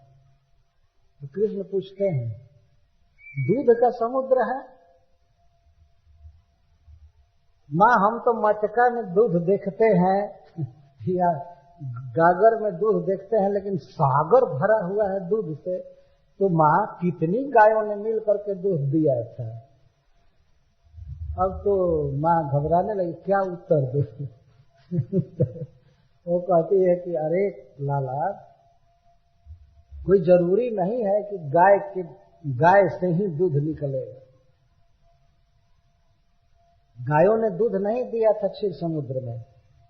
तो कृष्ण कहते नहीं नहीं, बिना गाय के दूध कैसे होगा, बिना गाय के दूध कैसे होगा। तो माँ यशोदा ने कहा कि अरे मूर्ख, जो गाय में दूध बना सकता है वो बिना गाय के दूध नहीं बना सकता है क्या। गाय में दूध कौन बनाया है, भगवान बनाया है ना। तो कृष्ण कहते हैं हाँ। तो जब गाय में दूध बनाया है तो बिना गाय के दूध नहीं बना सकता है। तो कृष्ण कहते हैं हाँ, ऐसा संभव है। पूर्ण आस्तिक है, ईश्वर की सत्ता को मान, इनके अलावा कोई दूसरा ईश्वर है नहीं, लेकिन भगवान इस तरह से बाल लीला करे, हाँ ऐसा संभव है, ईश्वर सब कुछ कर सकता है। लेकिन उस दिन तो कृष्ण शांत हो गए और फिर दूसरे दिन कहने लगे मैया चंद खिलौना लई हो, चंद खिलौना लई हो, कुछ भी हो, जहर हो चाहे कुछ भी हो, चंद्रमा को दो खेलने के लिए, और माँ, मैं नहीं मानता हूं कि वो विष है, क्योंकि चंद्रमा की किरणों में शीतलता है। अगर विष होता तो हमारा देह जलने लगता है, विष नहीं है। हम लेंगे वो माँ के गोद से उतर गए, धूली में लौटने लगे और कहने लगे यदि नहीं चंद्रमा को दोगी तो मैं तुम्हारे गोद में, तुम्हारे अंक में कभी नहीं आऊंगा, और धूल में लौटने लगे। माँ बुला रहे, देखो आओ आओ, वो दूर रहता है, कैसे बुलाओ, नहीं नहीं लूंगा, चंद्रमा को लूंगा, चंदा मामा को लूंगा। इस तरह से कहने लगा और कहने लगा कि अगर नहीं चंद्रमा को दोगी तुम्हारे अंक में नहीं आऊंगा, और अब मैं केस नहीं संवारने दूंगा, शंकर जी जैसा ऐसे ही जैसा बनाए रखूंगा। जो तुम ये कंघी करती हो और बेड़ी गुथती हो तो नहीं करने दूंगा। तेल नहीं लगाऊंगा, राख लगाऊंगा शिव जी की तरह, ऐसे ही बोल रहे हैं। मैं नहाऊंगा नहीं, और कोई भी पूछेगा कि कृष्ण तुम किसके पुत्र हो तो कहूंगा नंद महाराज के, और कोई पूछेगा कि जशोदा के, नहीं उसका पुत्र नहीं, ऐसा कहूंगा। नंद बाबा का पुत्र कहाऊंगा, तुम्हारा बेटा नहीं कहाऊंगा। अगर तुम ला दोगी चंद्रमा को तब मैं तुम्हारा पुत्र कहलाऊंगा। और लौटने लगे धूल में। माँ बहुत चिंता में पड़ी, उसने कहा सुनो सुनो सुनो, मैं चंद्रमा को ला देती हूँ। इतना कह करके माँ एक परात में, बर्तन में पानी भर करके लाई और कही कि देखो चुपचाप रहना, हल्ला मत करना, मैं चंद्रमा को बुला रही हूँ। तो पानी भर करके बर्तन में और रखी आंगन में, तो चंद्रमा का प्रतिबिंब पड़ने लगा और जल अस्थिर था इसलिए चंद्रमा दिखाई पड़ने लगा। कृष्ण को बुलाए, देखो देखो आ गया है, यहाँ आ गया है, यहाँ आ गया है। तो कृष्ण आकर के देखे तो आ गया है। तो माँ ने कहा छूने मत, छूना मत, लेकिन कृष्ण माने नहीं और तत्काल पकड़ने चले छप से, तब तक पानी हिल गया और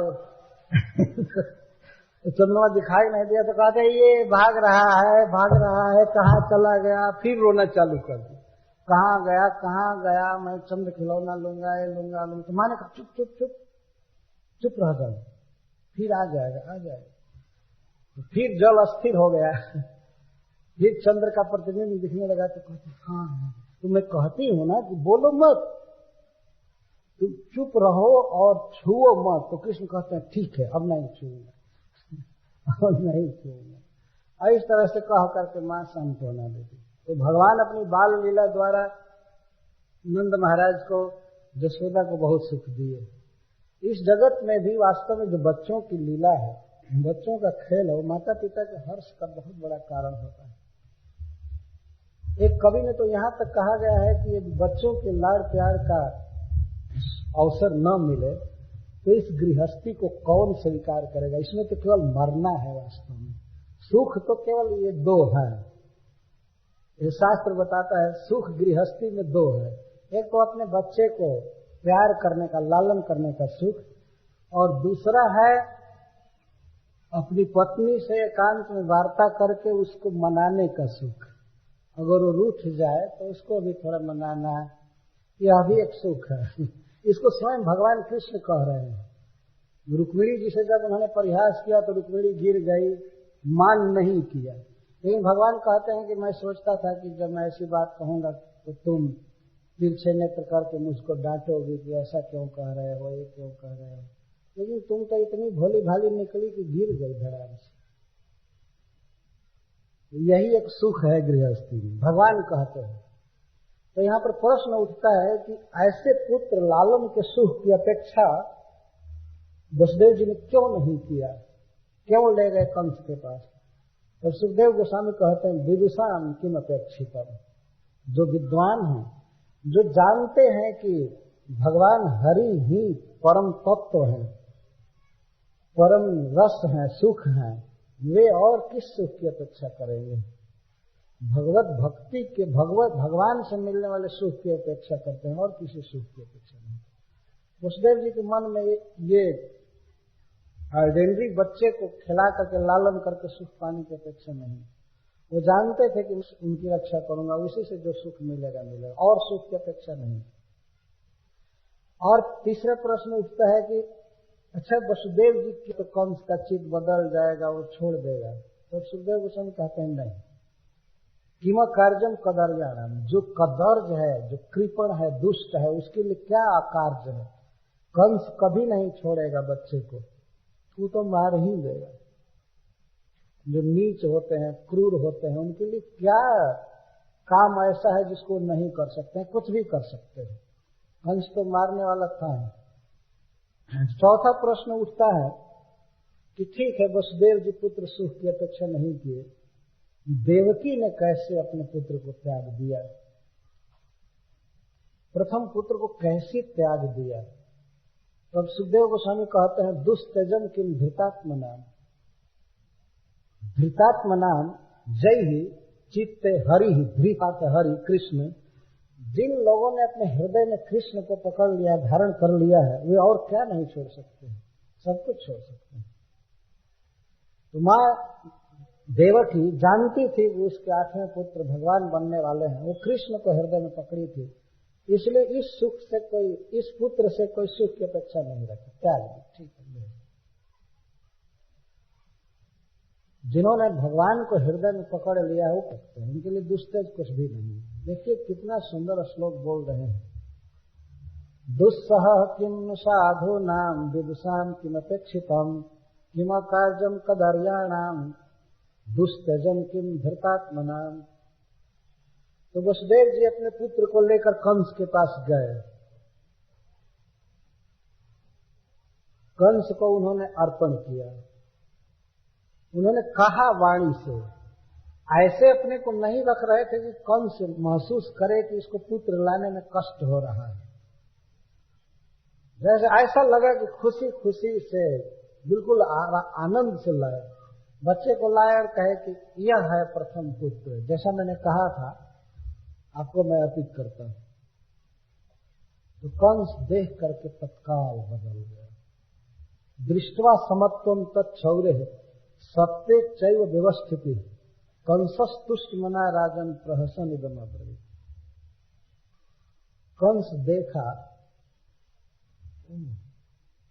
वसुदेव कितने सम हैं, अपने पुत्र के मृत्यु और जीवन में सम है, अथवा पुत्र या शत्रु दोनों के प्रति इनका सम भाव है। कंस जानता था कि वह वसुदेव जी का शत्रु है, लेकिन शत्रु के प्रति भी ऐसा व्यवहार, जो कहा वो कर दिया। वसुदेव जी चाहते तो घर पर पुत्र हुआ उसी समय पुत्र को लेकर के कहीं भाग सकते थे। कोई कंस पहरेदार नहीं बैठाया था, फ्री थे, पूर्ण विश्वास करता था।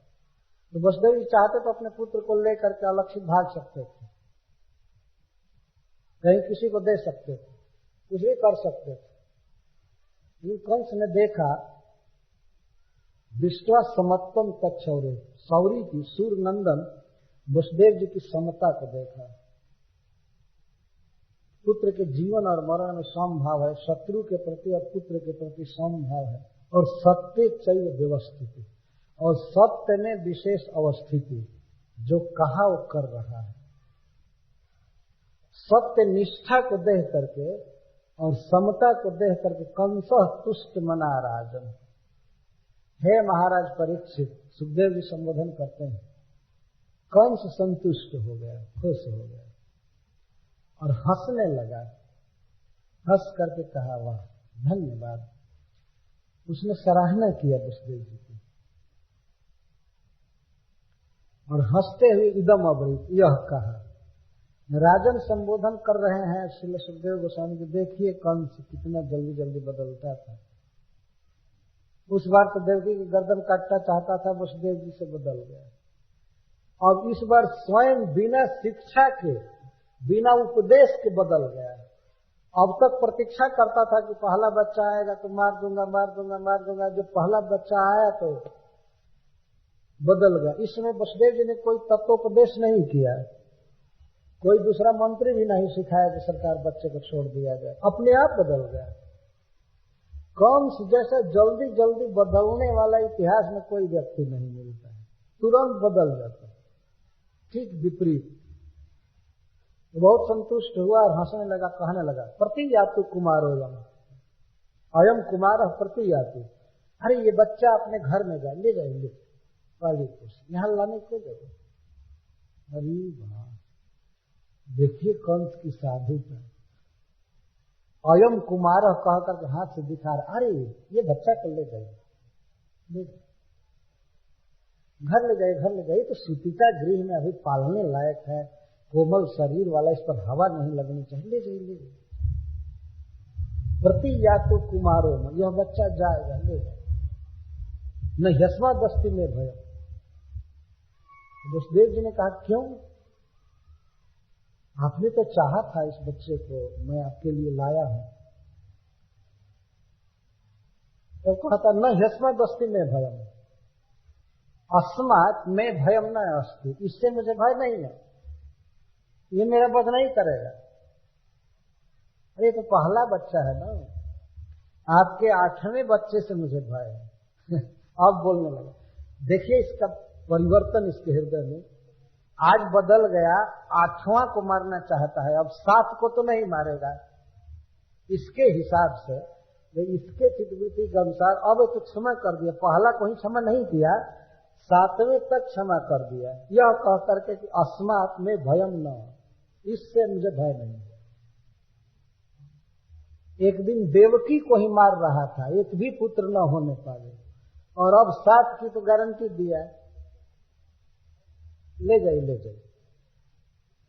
सबसे पहले उसके मुख से प्रतियातु शब्द निकला, ले जाइए, ले जाइए, हटाइए, हटाइए। और तुरंत ही बुलाएगा, लाओ लाओ लाओ लाओ, वसुदेव को भेजो, अपने पुलिस को कहेगा जल्दी बुला लाओ पुत्र के साथ, अभी मारना है, अभी मारना है। अभी नारद जी के आने के बाद और उनके जाने के बाद बुलाएगा। और अब देखिए इस तरह से चित्त में परिवर्तन हुआ। ले जाइए, इससे भय नहीं। इतना ही नहीं कहा कि इससे मुझे भय नहीं, भय किससे है? अष्टमात् द्वयोर गर्भा मृत्यु में विहितः किल, आप दोनों के 8वें गर्भ से मेरी मृत्यु निश्चित किया है देवताओं ने। विहित, विहित का अर्थ निश्चित, किल का अर्थ है निर्विवाद। आकाशवाणी ने जैसा कहा है, आप दोनों के 8वें पुत्र से मेरी मृत्यु है। इस वाक्य से इतना तो हो गया ना कि जब 8वां होगा तब लाइएगा। यह कुमार जा, यह बच्चा जा, इसके द्वारा उसने स्पष्ट कह दिया कि 7 पुत्र तक आप मत लाइएगा, जाइए। 8वां होगा उसको लाइएगा। लेकिन 8वां होने से पहले ही इन लोगों को जेल में बंद किया था। अब दूसरा पुत्र होगा वो जेल में होगा। ये जो पहला घर पर हुआ था सो हुआ। आप सुनेंगे कथा में कंस की इस लीला, कंस के इस कर्म को। कंस इतना खल था और चंचल चित्त वाला, जब अपने मुख से कह दिया कि ले जाइए, इस पुत्र से भय नहीं है, 8वें से भय है, तो इसका 8वें को लाइएगा, 7 को मत लाइए। लेकिन तत्काल ही इसका निर्णय कितना बदलेगा। 8वें पुत्र से हमको भय, ले जाइए। और यह किस लिए बदला? सुखदेव गोस्वामी के वाक्य पर जरा ध्यान दीजिए। दृष्ट्वा समत्वम तत्क्षौरे सत्य चैव व्यवस्थिति, समत्वम दृष्ट्वा और सत्य व्यवस्थिति दृष्ट्वा। यह नहीं कि बच्चे पर कृपाम कृत्वा, उस बच्चे के प्रति स्नेह हुआ, ऐसा नहीं। यह उसके मन में नहीं आया कि ये मेरा भांजा है, मेरी बहन का पुत्र है, कम उम्र का है, इसको नहीं मारना चाहिए। वसुदेव जी की महानता को देख करके थोड़ा चित्त बदला, स्नेह नहीं उत्पन्न हुआ बच्चों के प्रति। तो ले गए, वसुदेव जी चले गए। तो कुमार को लेकर के, बच्चे को लेकर के वसुदेव जी गए, लेकिन ना भेनंद तद वाक्यम असतो अभिजितात्मन।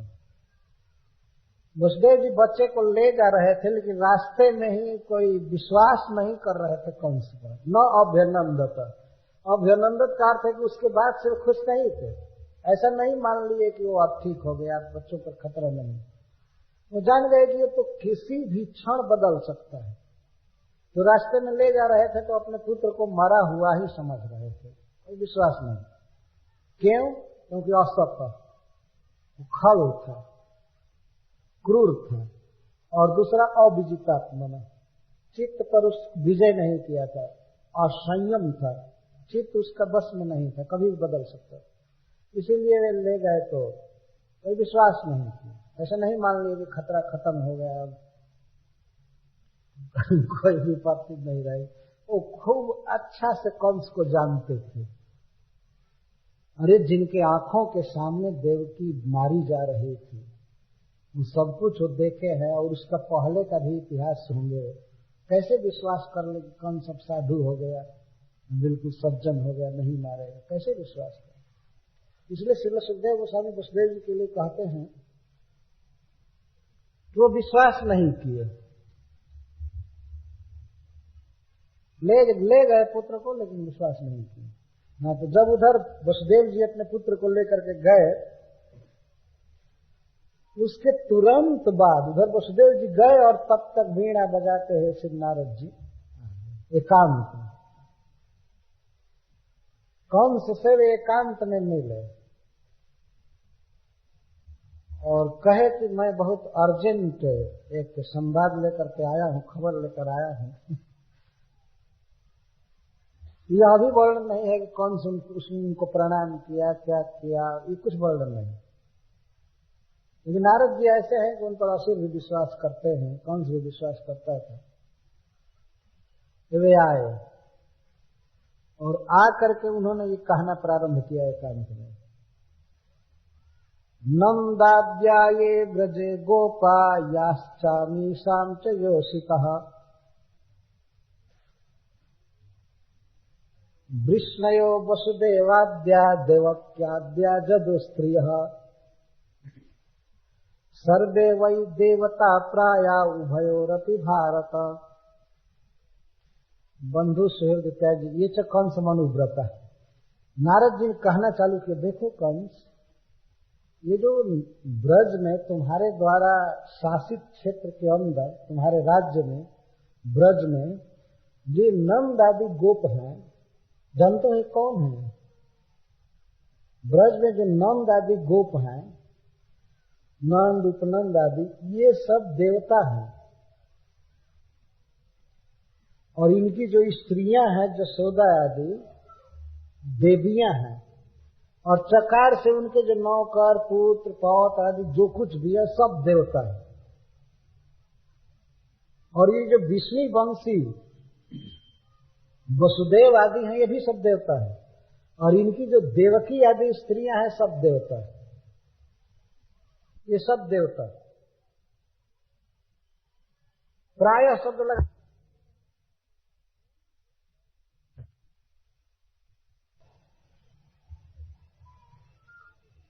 ये उन्होंने बताया सब देवता है। तो इतना सुनते ही कंस इनको मारने की तैयारी करेगा। सब देवता है, देवताओं से उसका बैर था, वो दैत्य था। पूर्व जन्म में उसका नाम था कालनेमी। वह कालनेमी हिरण्याक्ष का पुत्र था।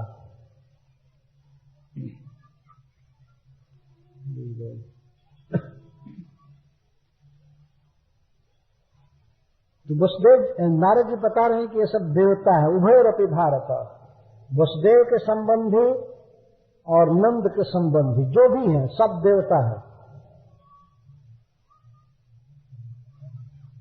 और यह भी उन्होंने बताया कि भूमेर भरायमाणा नाम दैत्या नाम च बधोद्यमम।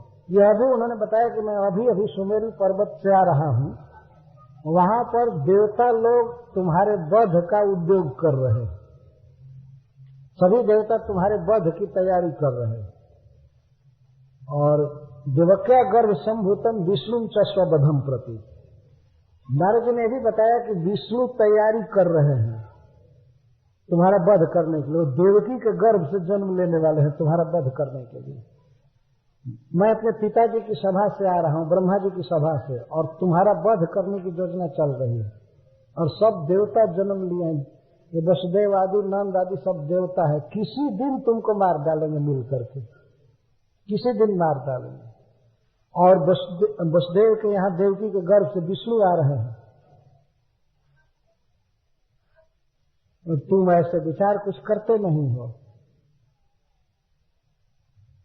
उसने पूछा कि विष्णु आएगा मेरा वध करने के लिए, पहले जन्म में भी मुझे मारा था वही। हाँ, वो तो जन्म जन्म का तुम्हारा बैरी है, और उस समय भी मारा था, अभी मारने की तैयारी कर रहा है। लेकिन तुम कितना भोला भाला हो, सोचते नहीं हो। जो देवता है तुम्हारे बैरी हैं, उनको तुम अपना संबंधी मान रहे हो, प्रेम कर रहे हो।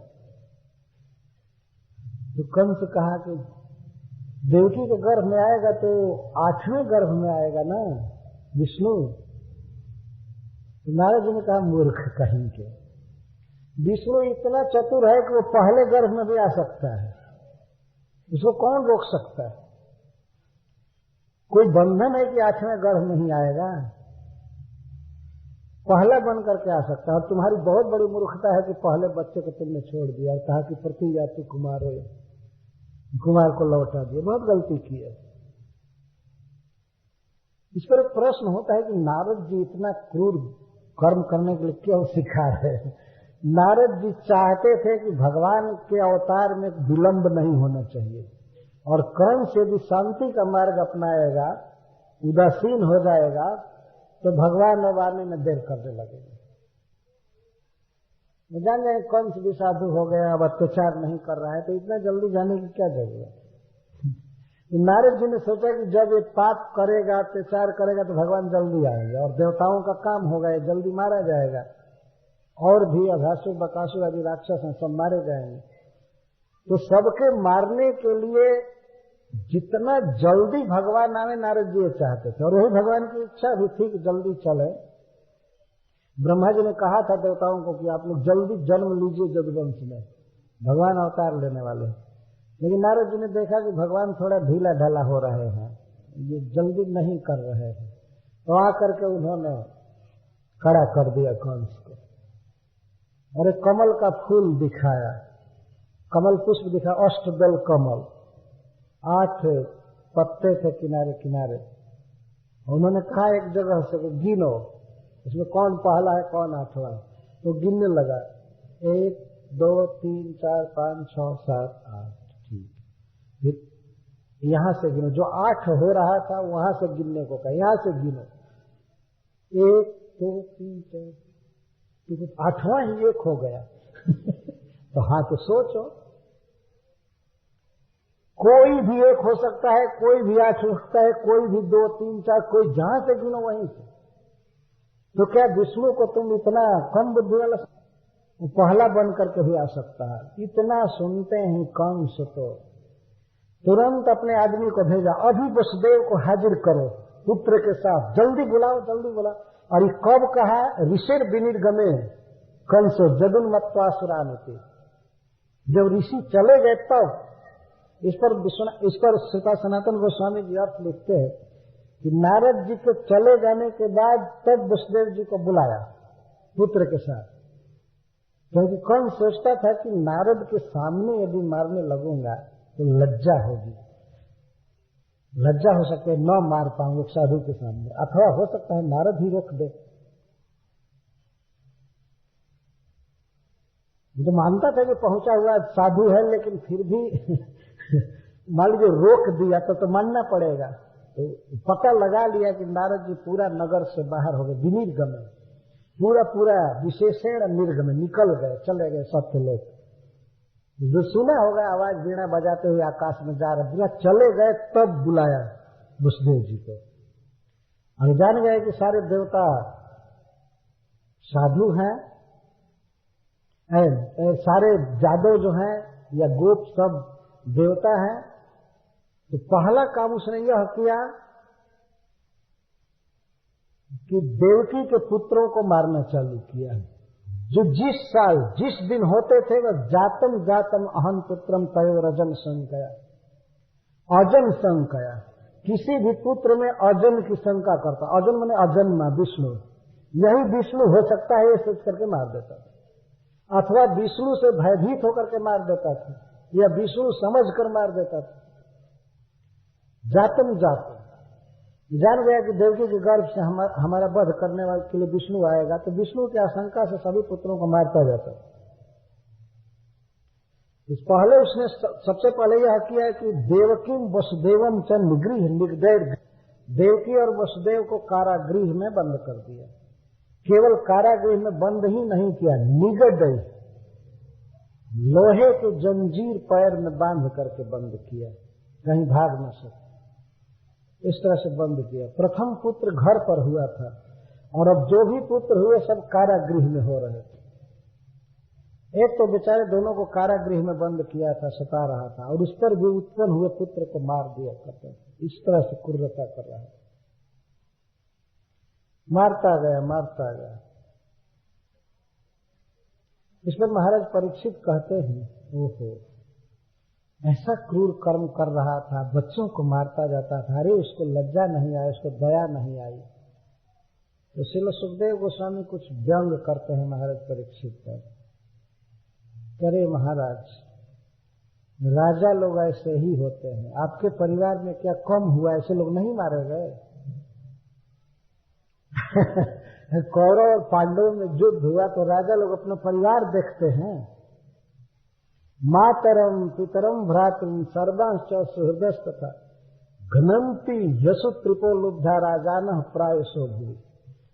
प्राय इतिहास बता रहा है महाराज, ये राजा लोग जो राज्य के लोलुप होते हैं, अपने इंद्रिय तर्पण में रहते हैं, केवल जीना चाहते हैं, शरीर पोषते हैं, इन लोगों को देखा गया है कि वे माँ का वध कर देते हैं, पिता का वध कर देते हैं, भाई का, संबंधियों का, मित्रों का वध कर देते हैं। प्राय अरे कोई राजा ऐसा होगा आप जैसा जो वध न किया हो, नहीं तो आप अपने दादा लोगों को ही तो देखिए ना, वे क्या किए थे,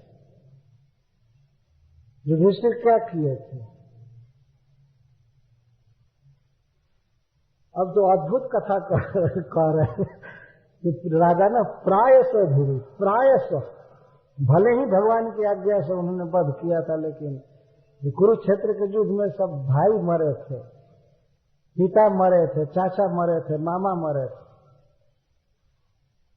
वैसे मैं मानता हूं कि आपके पितामह ने राज्य के लोभ से वध नहीं किया था, लेकिन और जितने भी राजा महाराजा हैं वो प्राय राज्य के लोभ से गिनते नहीं हैं।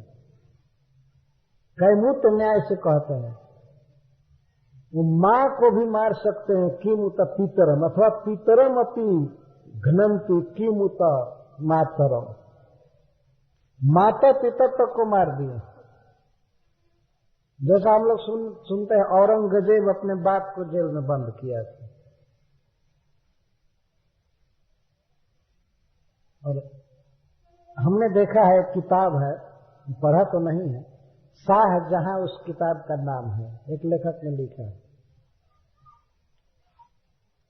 शाहजहां किताब का नाम है, लेकिन उसमें सारी बातें औरंगजेब की लिखी गई है। तो उसमें एक प्रसंग है कि औरंगजेब अपने पिता शाहजहां को जेल में बंद किया, आगरा के कारागृह में।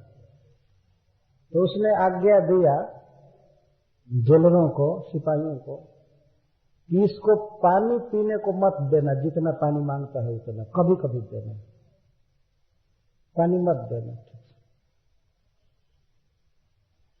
एक दिन जेल में गया था निरीक्षण करने के लिए औरंगजेब, तो देखा बाप बिल्कुल दुबला हो गया था, फटा पुराना कपड़ा पहना था, वही व्यक्ति जो एक बार बादशाह था, अब कारागृह में वैसा हो गया। तो औरंगजेब पूछा, कैसे हैं? अपने बाप से पूछता है, कैसे हैं, भोजन पानी मिल रहा है? तो शाहजहां गाली देते हुए कहा औरंगजेब को, अरे नालायक, तुम इस तरह से मुझे सता रहे हो।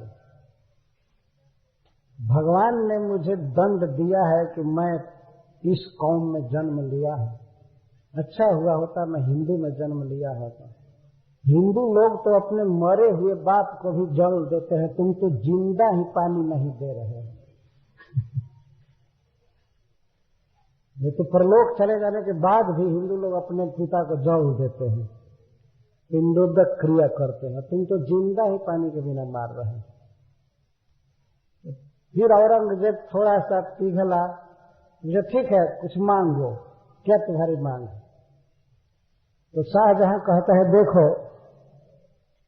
मैं बादशाह रहा हूं, राजा रहा हूं, तो मुझे जेल में कुछ ऐसा काम दो जिससे मैं अभी भी अपने मन के मुराद को पूरी कर सकूं कि मैं राजा हूं, बादशाह हूं।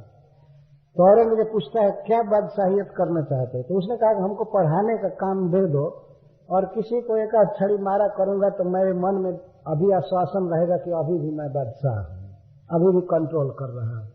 तो उनसे कहा ठीक है पढ़ाओ। तो पढ़ाने में किसी कैदी को कभी एक दो छड़ी मार देता था तो शाहजहां सोचता था कि अभी भी मैं बादशाह। और एक और मांग किया कि देखो ये जो मैं ताजमहल बनवा रहा हूं, बनाया हूं, उसको मैं देखना चाहता हूं। तो कारागृह में दीवार में एक छेद करवा दो, खिड़की छोटा सा खुलवा दो जिससे मैं उसको देखता रहूं। तो औरंगजेब ने ठीक है कह करके वो छेद कराया। वो छेद आज भी है आगरा के लाल किला में। लोग बताते हैं कि शाहजहां उसी छेद से ताजमहल देखा करता था, उसको बड़ी आसक्ति थी ताजमहल देखने में। तो इस प्रकार से राजा लोग होते हैं, अपने भाई को मार करके गद्दी ले लो, अपने बाप को मार करके गद्दी ले लो। ये तो खैर वैदिक काल के सनातन धर्मी राजाओं में बहुत कम देखने को आता है। म्लेच्छों और जौनों में तो 100% बस भाई को काट करके हो रहा है, बाप को मार करके हो रहा है, उसको काट करके हो रहा है। यही परंपरा चली है। इस राष्ट्रपति को जेल में बंद करके देश से निकाल करके ये बन जाओ, वो आएगा दूसरा तो उसको निकाल करके वो बन जाएगा, वो आएगा उसको निकाल कर वो बन जाएगा, कोई आएगा उसको फांसी चढ़ाकर वो बन जाएगा। यही परंपरा रही। ये इसको कहते असुतृप्त, केवल इंद्रियारामी, प्राण पोषने वाले, निर्दय, ये राजाओं की दशा होती है। ये नहीं गिनते हैं कि ये मेरी माँ है, पिता है, भाई है। ये तो जब साधारण राजा लोगों की ये बात है, कंस तो और काफी था। आत्मान यह संजातम प्राग विष्णुना हतम। वो जानता था कि पहले विष्णु ने मुझको मारा है, ये जानता था। तो यह जान करके वो और विरोध करता था जादुओं से। और देवकी के गर्भ से विष्णु उत्पन्न होकर के मुझे मारेगा, ये जानता था। वो जानता था कि मैं पूर्व जन्म में कालनेमी असुर रहा हूं, चाहे नारद जी ने बताया होगा या चाहे पहले से जानता होगा। तो जादुओं से बहुत बड़ा विरोध किया, जद भी सब विरुद्ध था। और सबसे तो विरोध किया है बस। उग्र सेनम च पितरम जदु भोजांधकाधिपम स्वयं निगृह बुभुजे सूर सेनन महाबल।